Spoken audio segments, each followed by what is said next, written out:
Rocksteady, the studio responsible for giving us the Batman Arkham series, with the exception of Origins.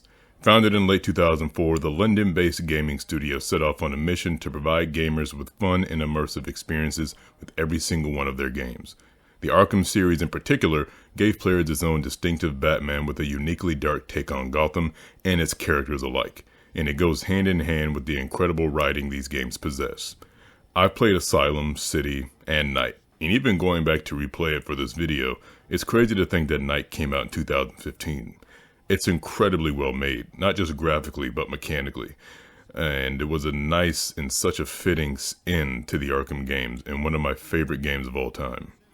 Rocksteady is one of those studios that have proven themselves more than worthy at making good games, especially in the superhero genre, and they have the awards and fan backing to prove it. Ever since Arkham Knight, fans have been biting their nails in anticipation for Rocksteady's next project. And lucky us, the next project just so happens to be Suicide Squad: Kill the Justice League. If you're a fan of Rocksteady and the comic book genre, then this announcement understandably got a lot of people hyped. In the first trailer that was revealed nearly 2 years ago at this point, depending on when you're watching this video, we see playable characters Deadshot, Harley Quinn, Captain Boomerang, and King Shark in what looks like Metropolis awaiting orders from Amanda Waller. After some teaser footage of each character's movesets and abilities, their attention is turned to Superman, who kills an innocent civilian, and it's at that point they realize why they have to kill the Justice League. Now, thankfully at this point in time, we have a lot more information about what this game is, some good and some bad. But one thing is for certain, nobody is killing the Justice League. I'm sorry, but it has to be said. It's just a gimmick.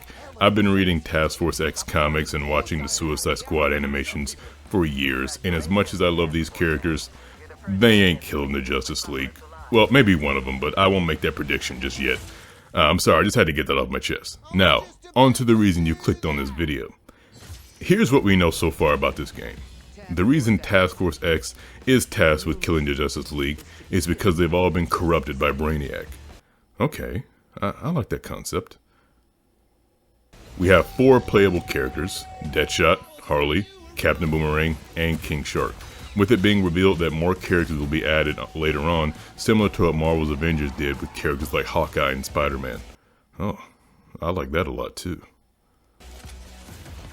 Suicide Squad: Kill the Justice League is confirmed to be part of the Arkhamverse, so it's in the same continuity as all the previous Batman Arkham games and takes place 5 years after the events of Arkham Knight. That's probably the biggest thing for me. I really like that. I really like that. And the best part is, we all get to play it on May 26th. Wait, what? The game got delayed. Until when? Next year? But why? Hold on a sec, guys. Okay, let's just take a look here. Suicide Squad. And let's go through here. And, okay. Yeah, this makes a lot of sense. Okay, so it seems like gamers are not as excited for this game as I thought they were, or at least not anymore. Let me ask you guys a serious question. What do Marvel's Avengers, Gotham Knights, and Suicide Squad: Kill the Justice League all have in common? 2 words. Live service. Look, I understand the need to get with the times and expand in a bigger way beyond just single player stuff, but at the same time, when does it end? Marvel's Avengers was far from perfect, and you know what didn't help it? The live service. Gotham Knight's another victim plagued with live service, around a bunch of other issues, but I still thought I bought it because it was on sale, and one reason for that was this very video, and I can honestly say that this game can be a lot better. I don't like to trash games, like, at all, because even if a game is bad, it always has some redeeming quality about it, and in Gotham Knight's case, for me, it's just the characters. You know what else these 3 games have in common? Popular characters. You slap a Marvel or a DC sticker on anything, and it's gonna sell, I guarantee you. I own Avengers and Gotham Knights, and no matter what Suicide Squad looks like come February 2nd, I'm still going to get it. But these games still have to be good. Just having that reputation isn't enough if you can't uphold it. And it can be done. You know what recent superhero game doesn't have live service but still slaps? Guardians of the Galaxy. I did a video on why you should go check it out. But basically, I talk about how the game stays true to the characters and source material and still manages to be really fun without the need for any online component. I think that's the root, or Groot, cause for the Avengers' downfall and what's looking like the inevitable downfall for Gotham Knights, and maybe, but hopefully not the downfall of Rocksteady's next game. While on the live service aspect in particular, what I find interesting is that I'm seeing more comments about this game being more concerning than hateful. The reason I chose to start this video the way I did is because Rocksteady has a great reputation with gamers, and while I'm all for the devs doing something different, to my knowledge they've never tackled anything like this before, and the live service and RPG elements they've talked about seem to put a damper on the spirits that have been looking forward to this game. Not to mention the biggest kick in the nuts, being the game requires an internet connection even when you're playing offline. Now, I've never made a game in my life, but that doesn't make any sense to me, and I, like so many others, am just concerned.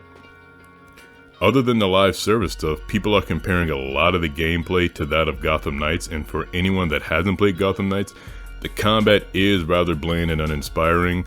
Maybe the direct opposite of a free-flow combat system. I'm not saying every superhero game needs to have a variation of the free-flow system, but I also don't want to feel like I'm fighting wet cardboard. As for the reason for the delay, Rocksteady put out a statement after the poorly received gameplay presentation last February. And I quote, "We have made the tough but necessary decision to take the time needed to work on getting the game to be the best quality experience for players. Thank you to our amazing community for the continued support, patience, and understanding.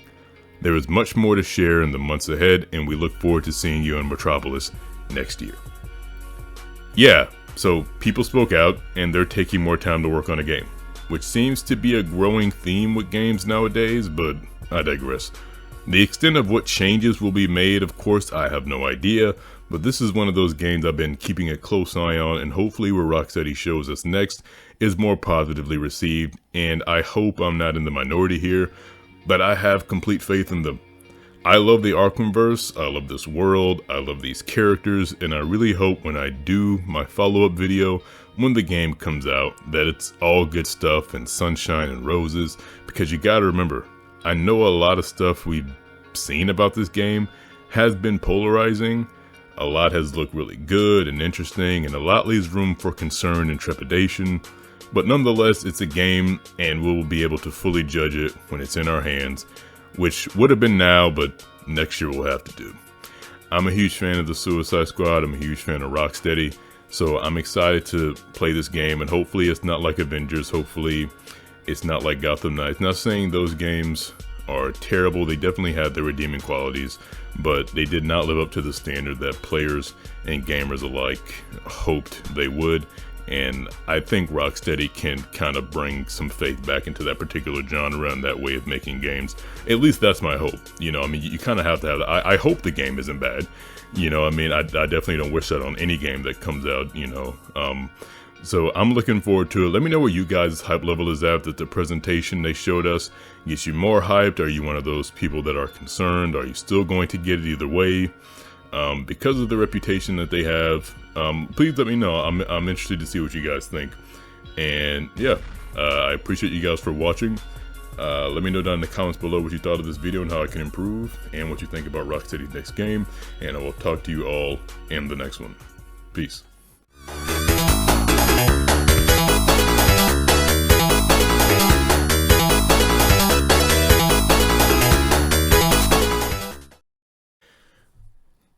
Hello everyone, Spoke to the Plug here.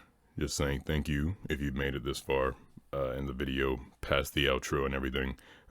This is just me speaking out of script. I just want to say that this video was initially very different. It was initially solely dedicated to the memory of Kevin Conroy, with some Batman Arkham Knight gameplay in the background to remember him by. But I also had the idea for this video, and since I think from the research that I've done, this will be his final performance as Batman, I thought it would be really great to dedicate something like this to him. He's played a big influence in my life, and he's probably the biggest reason Batman is my favorite hero of all time. And I'm gonna miss him, and I'm gonna miss the influence he had on my life and so many others, not just as an actor and a performer, but from the stories I've heard, just a phenomenal person. And yeah, I'm gonna miss him, and I dedicate this video to him. And I thank you all for watching and giving me the time to kind of express this. So yeah, I'll see you guys in my next video.